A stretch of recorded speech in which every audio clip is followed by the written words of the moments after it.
পোনপ্ৰথমে মই আপোনালোকক নমস্কাৰ কৰিছোঁ আৰু ধন্যবাদ দিছোঁ বহুমূলীয়া সময়খিনি দিছে আপোনালোকে। আৰু আজি আমি বড়ো কছাৰী ডিমৰীয়া বড়ো কছাৰী ৰাইজে একত্ৰিত হোৱাৰ কাৰণটোৱে হ'ল আমাৰ যোৱা 2022 চনৰ আগষ্ট মাহত সোণাপুৰ ৰাজচক্ৰৰ অন্তৰ্গত নতুনকৈ স্থাপিত হোৱা দ্বিতীয় ষ্টাৰ চিমেণ্ট প্লাণ্টৰ শুনানি লোৱাত ৰাইজৰ উপস্থিতিত লগতে জাতীয় দল সংগঠনসমূহ বিৰোধিতা কৰা দেখা যায়। কিন্তু ৰাইজৰ কোনো ধৰণৰ মতামত অৱগত নকৰাকৈ আমি দেখিবলৈ পাইছোঁ নিখিল বড়ো ছাত্ৰ সন্থা ডিমৰীয়া আঞ্চলিক কমিটিয়ে ব্যক্তিগতভাৱে তেখেতসকলে NOC প্ৰদান কৰে আৰু তেখেতসকলে যাৰ কাৰণে ডিমৰীয়া বড়ো কছাৰী ৰাইজ দুখ প্ৰকাশ কৰে। আমি ক্ষোভিত হৈছোঁ ৰাইজে বড়ো কছাৰীয়ে হতাশ হৈছোঁ। আমি সমূহ বড়ো কছাৰী ৰাইজে প্ৰেছ বিবৃতিৰ জৰিয়তে জনাব বিচাৰোঁ যে নিখিল বড়ো ছাত্ৰ সন্থা চেণ্ট্ৰেল কমিটিৰ সভাপতি শ্ৰীযুত দীপেন বড়ো ডাঙৰীয়াক জনাওঁ যে নিখিল বড়ো ছাত্ৰ সন্থাৰ ব্যক্তিগতভাৱে NOC প্ৰদান কৰাৰ ওপৰত কেনেধৰণৰ ব্যৱস্থা গ্ৰহণ কৰিব। লগতে ক্ষোভিত ৰাইজে জানিব পাৰিছোঁ যে ডিমৰীয়া মৌজা টপাতলি গাঁৱৰ 85 নং দাগৰ 8 বিঘা 1 লেচা মাটি শ্ৰী দিলীপ উপাধ্যায়ৰ নামৰ ব্যক্তিজনৰ নামত কিনা বেচা কৰিব নোৱাৰে বুলি নিখিল বড়ো ছাত্ৰ সন্থাই ডিমৰীয়া আঞ্চলিক কমিটিয়ে নিজাববীয়াকৈ পেডত ব্যৱহাৰ কৰি অভিযোগ কৰিছিল বা কৰে। উক্ত ভুক্তভোগীজনে প্ৰকাশ কৰে যে নিখিল বড়ো ছাত্ৰ সন্থা আঞ্চলিক কমিটিৰ সভাপতি শ্ৰী অজিত খাকলাৰী ডাঙৰীয়াই দিলীপ প্ৰসাদ উপাধ্যায় ব্যক্তিজনৰ মানসিকভাৱে হাৰাশাস্তি কৰে, লগতে তেখেতৰ কিছু ধনৰো দাবী কৰে বুলি জনায় আমাক। গতিকে আমি বড়ো কছাৰী ৰাইজে প্ৰেছ বিবৃতিৰ জৰিয়তে জনাব বিচাৰোঁ উক্ত বিষয়টোৰ ওপৰত নিখিল বড়ো ছাত্ৰ সন্থা চেণ্ট্ৰেল কমিটিয়ে উচিত সিদ্ধান্ত গ্ৰহণ কৰিব বুলি আশা কৰিলোঁ। আমি ডিমৰীয়া বড়ো কছাৰী ৰাইজে আশা কৰিছোঁ। উক্ত বিষয়টোৰ ওপৰত আমি যিটো তেখেতসকলে NOC প্ৰদান কৰিছিল আমাৰ হাতত তথ্য আছে। মই এইটো আপোনালোকক তথ্য সহকাৰে দেখাম। এখন অসম প্ৰদূষণ নিয়ন্ত্ৰণ পৰিষদ এইখন আছে, এইখন চাব পাৰে। মই 3 মাহৰ মূৰত RTI কৰি পাইছোঁ আৰু তেখেতসকলে NOCটো প্ৰদান কৰাটো মই দেখাই আছোঁ।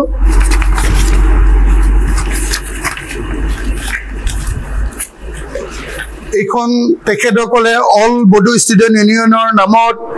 যিটো ষ্টাৰ চিমেণ্ট 2 নম্বৰ প্লাণ্টত তেখেতসকলে এইটো NOC প্ৰদান কৰিছে। আমি ৰাইজে ক্ষোভিত হৈছোঁ কি ধৰণৰ তেখেতসকলে ছাত্ৰ সংগঠনে NOC প্ৰদান কৰিব পাৰিলে ৰাইজক অৱগত নকৰাকৈ। আৰু ছাত্ৰ সংগঠনৰ এইটোৱে কাম নেকি যে ক'ৰবাত ইণ্ডাষ্ট্ৰী হ'ব তাত NOC প্ৰদান কৰিব। আৰু তেখেতসকলে যিহেতু ৰাইজক একত্ৰিত কৰি আন্দোলনমুখীত লৈ আনি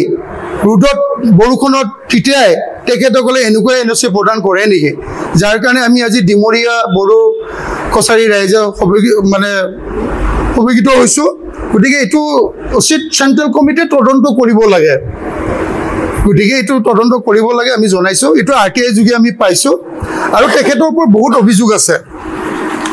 আৰু তেখেতে বালি মহলতো তেখেতে তেনেকুৱা ধৰণৰ কমপ্লেইন কৰি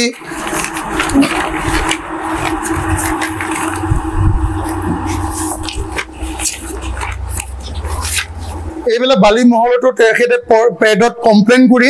তেখেতে ধন সংগ্ৰহ কৰে। এইবিলাক প্ৰমাণ তেখেতৰ ছিগনেচাৰ ষ্টাম্প এখন pad all Bodo student union Dimoria আঞ্চলিক কমিটি। আৰু লগতে এইটো যিটো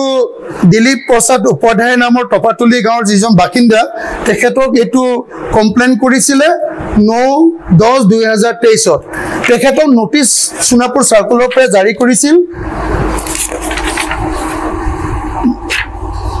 5, 12, 23 আৰু এইটো 24 মানে কন্টিনিউ তেখেতে সোণাপুৰ সাৰ্কেলৰ পৰা নোটিছ জাৰি কৰাই থাকে তেখেতক হাৰাস্তি কৰি থাকে আৰু তেখেতক পইচাও ডিমাণ্ড কৰে আৰু লগতে তেখেতৰ আমি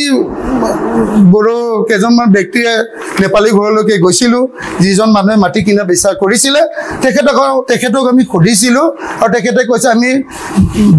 ট্ৰাইবেল বেল্টৰ ভিতৰত মাটি কিনা বেচা কৰিব পাৰোঁ কাৰণ তেখেতসকলৰ হাতত গ্ৰেজিং চাৰ্টিফিকেট আছে আৰু আমাক দেখাইছে গতিকে এইটোৱে অনুৰোধ যে ছাত্ৰ সংগঠনৰ এইটোৱে কাম নেকি আৰু লগতে মোক যোৱা আজি 2-3 দিনৰ ধৰি 2-3 দিনমান হ'ল মই 15 মাইলত মাটি দখল কৰা বুলি তেখেতসকলে 14টা 15টা সংগঠন যায় নিউজ নেছ আৰু নিউজ নেয়ৰ বুলি চেনেল দুটাক লগত লৈ যায় তেখেতে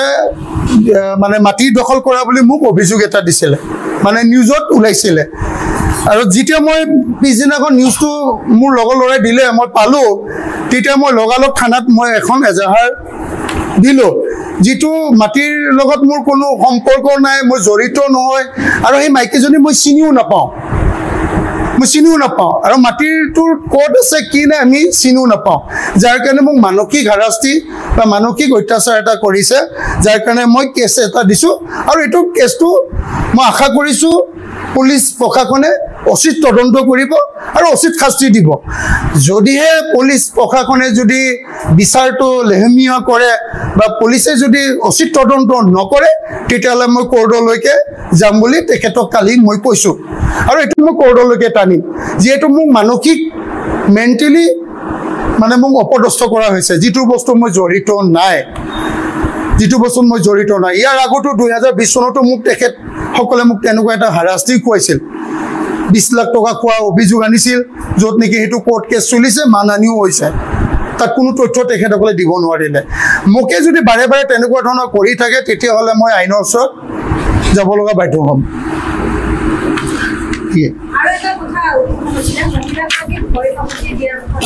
এইটো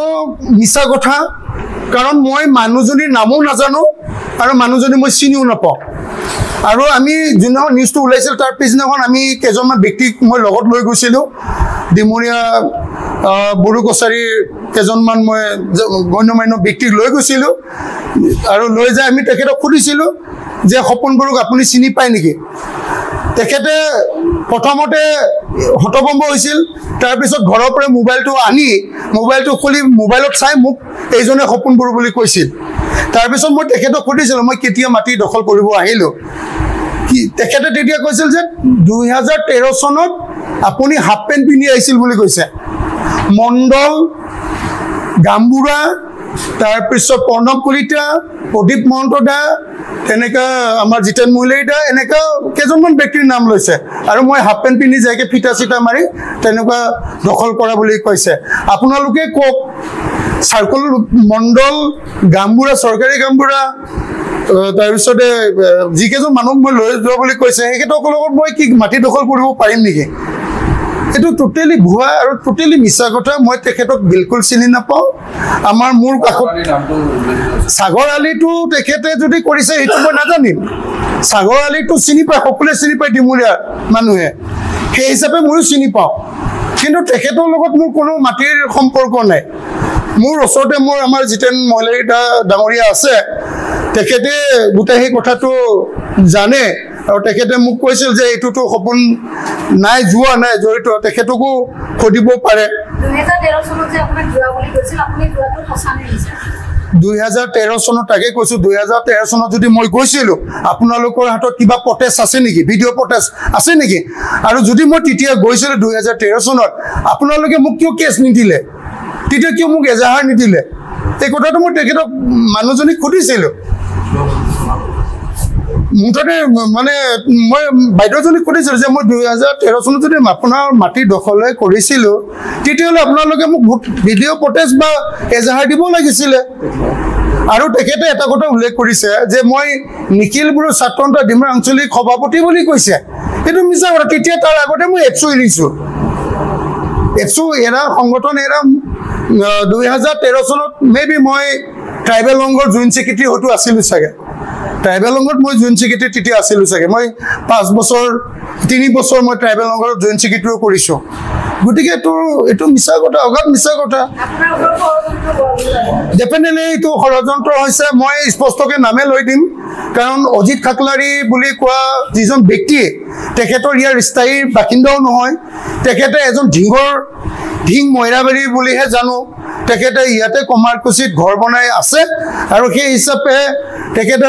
কি ধৰণৰ নিখিল বড়ো ছাত্ৰ সন্থা আঞ্চলিক কমিটিৰ সভাপতি হ'ল সেইটোও নাজানো আৰু বৈধ নে অবৈধ সেইটোও আমি নাজানো কিন্তু তেখেতে এইটো ষড়যন্ত্ৰ কৰি থকা বুলি মই গম পাইছোঁ তেখেতৰে এইটো ষড়যন্ত্ৰ বুলি আমি গম পাইছোঁ কেন্দ্ৰীয় কমিটি কিবা জনাইছিল এতিয়া আমি আজি যিটো প্ৰেছমেট কৰিলোঁ আৰু এই প্ৰেছমেটৰ যোগেদি চেণ্ট্ৰেল কমিটি নিখিল বড়ো ছাত্ৰ সন্থা সভাপতি ডাঙৰীয়াক জনাব বিচাৰোঁ যিহেতু এইটো বিষয়টো ওপৰত ডিমুৰীয়া আঞ্চলিক কমিটিৰ ওপৰত আপোনালোকে তদন্ত কৰক আৰু বিচাৰটো কৰক তেখেতসকলে কি কাম কৰিছে কি কৰা নাই আৰু তেখেতসকলে এনেকুৱাই যদি সংগঠনবিলাকে যদি এনঅ'চি দি থাকে তো এনেকুৱা কি ধৰণৰ হৈছে হ'ব পাইছে সেইটো আমি চেণ্ট্ৰেল কমিটিক এইকেইদিনৰ ভিতৰত একম দিনৰ ভিতৰত আমি ডিমুৰীয়াৰ পৰা বড়ো কছাৰী ৰাইজ হিচাপে আমি এটা দল যাম 22জনীয়া দল এটা আমি যাম আৰু তেখেতক তথ্য সহকাৰে অৱগত কৰিম যে তেখেতে এনেকুৱা এনঅ'চি প্ৰদান কৰে এনেকুৱা পেডত মাটিৰ কমপ্লেইন কৰি ধন বিচাৰে বালি মহলত এনেকুৱা কমপ্লেইন কৰে বালি মহলদাৰৰ পইচা তেনেকুৱা সংগ্ৰহ কৰে তেনেকুৱা ধৰণৰ আমি চেণ্ট্ৰেল কমিটিক জনামগৈ আৰু তথ্য সহকাৰে দিম আৰু আছে তথ্য পৰৱৰ্তী কালত আমি আকৌ তথ্য দিম ভালদৰে প্ৰিয় সমাজকৰ্মী বন্ধুসকল আচলতে এই 15 মাইলৰ সপোনবোৰ যিটো অবৈধভাৱে মাটি বেদখল কৰাৰ বুলি এটা যি অভিযোগ আহিছে সেই অভিযোগত মোৰ নামটো সাঙুৰ খাইছে পিছতকৈ এতিয়া এনেকুৱা লাগিছে মানে এই ষড়যন্ত্ৰত মোকো ফচাবলৈ গৈ আছে নেকি আচলতে মই এজন অধিবক্তা পেছাত আৰু লগতে মই সামাজিকভাৱেও জড়িত হৈ আছোঁ সেই 15 মাইলৰ যিটো ঘটনা সেই 15 মাইলৰ ঘটনাটো আমি এসময়ত দেৱেশ্বৰী দলৈ নামৰ বাইদেউ এগৰাকী তেওঁলোকৰ মাটি আছিল তেওঁলোকৰ এজমালি পট্টাদাৰ মাটি তেওঁলোকৰ কিবা পৰিয়ালৰ মাজতে কেছ হৈছিলে কেছত তেওঁলোকে জিকিছিলেও জিকাৰ পিছত তেওঁলোকৰ এই পৰিয়ালৰ নামত নামজাৰি হ'ল নামজাৰি হোৱাৰ পিছত সেই মাটিডৰা ক'ৰবাত নহয় কিবা সীমাত অলপমান গণ্ডগোল থকাৰ কাৰণে আমি দায়িত্ব দিছিলোঁ আৰু দায়িত্ব পালন কৰিছিলোঁ আমি প্ৰশাসন জনাইছিলোঁ চাৰ্কল অফিচৰ পৰা ডিমাৰ্কেশ্যনৰ কাৰণে গৈছিলে ডিমাৰ্কেশ্যন যাওঁতে ময়ো গৈছিলোঁ তাতে ডিমাৰ্কেশ্যন মানে মাটিটোৰ সীমাটো নিৰ্ধাৰণ কৰি দিয়াৰ কাৰণেহে আমি গৈছিলোঁ তাতে সেইটো 2013 চনমানৰ কথা আৰু তেতিয়া আমাৰ জন মাৰ্ক নামৰ তাৰে গাঁওবুঢ়া আছিল তেওঁ আছিলে আৰু এজন শকতকৈ গাঁওবুঢ়া আছিল তেওঁ সেইটো লাটৰ চৰকাৰী গাঁওবুঢ়া তেওঁ আছিলে আমাৰ অফিচৰ পৰাও মানুহ গৈছিলে লগতে আমি 2 এজন মানে শুভাকাংক্ষী বাইদেউৰ শুভাকাংক্ষী যেনেকৈ প্ৰদীপ মহন্ত প্ৰণৱ কলিতা তেওঁলোকেও গৈছিলে তেনেকৈ আমি মাটিটো ওলাই দিয়াৰহে ব্যৱস্থা কৰিছিলোঁ তাৰপিছতে এদিনাখন এই মহিলাগৰাকী যিগৰাকীয়ে সপোনবোৰক মানে মাটি দখল কৰা বুলি